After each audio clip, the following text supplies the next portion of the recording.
Kate Middleton's emotional return to royal walkabouts. She seemed so happy to be with us again, exclusive. She was as genuine and close to people as I remembered, Beauchamp, a teacher from Paris, tells People.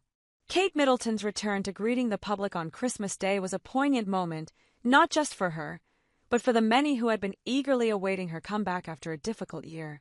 For the first time since her cancer diagnosis and subsequent chemotherapy, the Princess of Wales, 42, stepped back into the public eye alongside the royal family for their annual Christmas Day walk to St. Mary Magdalene Church at Sandringham. The outing marked a poignant return to royal duties, as it was the first time Kate had interacted with the public since her last appearance on Christmas Day the previous year.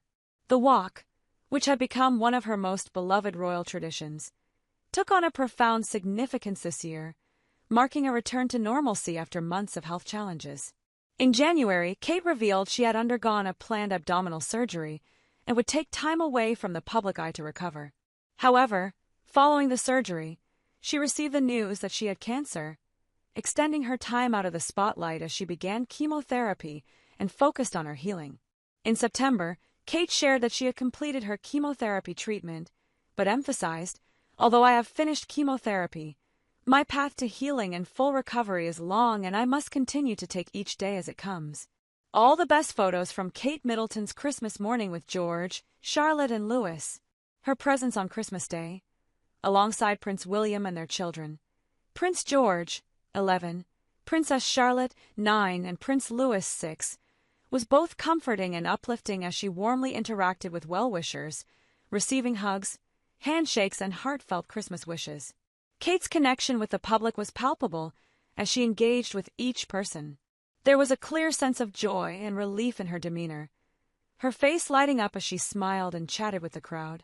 "I think I've lost my family," she quipped at one point to the crowd as she realized that she was the last royal family member left on the walkabout.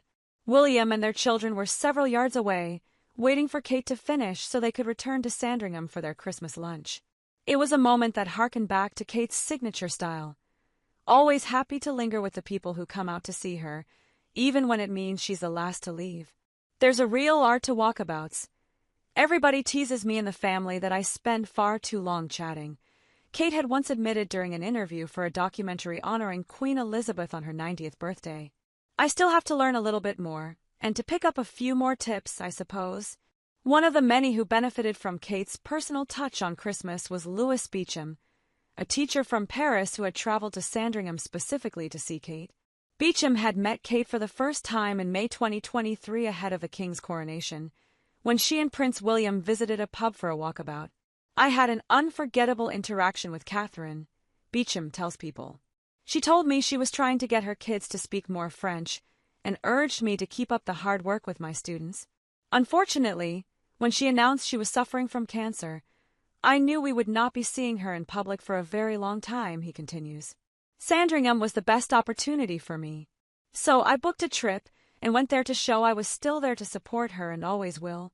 Beauchamp, who teaches English in France and has been inspired by the princess's early years' work, had a special gift for Kate, a scarf he had made for in Morocco, along with a heartfelt letter about the positive impact she has had on my life over the years, he says.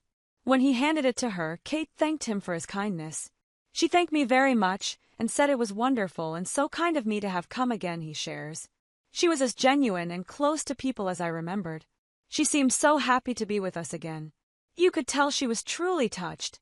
Another well-wisher, 73-year-old Karen McLean, who has endured cancer for over 20 years, shared a heartfelt exchange with both Kate and King Charles. "We just had a little talk about cancer," she told Sky News, noting the warm connection she shared with the Princess of Wales. Kate gave McLean a hug as she learned the woman had traveled all the way from North Lincolnshire for the occasion. She noted that both Kate and King Charles, who was also diagnosed with cancer earlier this year, appeared very well actually, considering what they're going through. As for her embrace from the princess, she added, "What a privilege.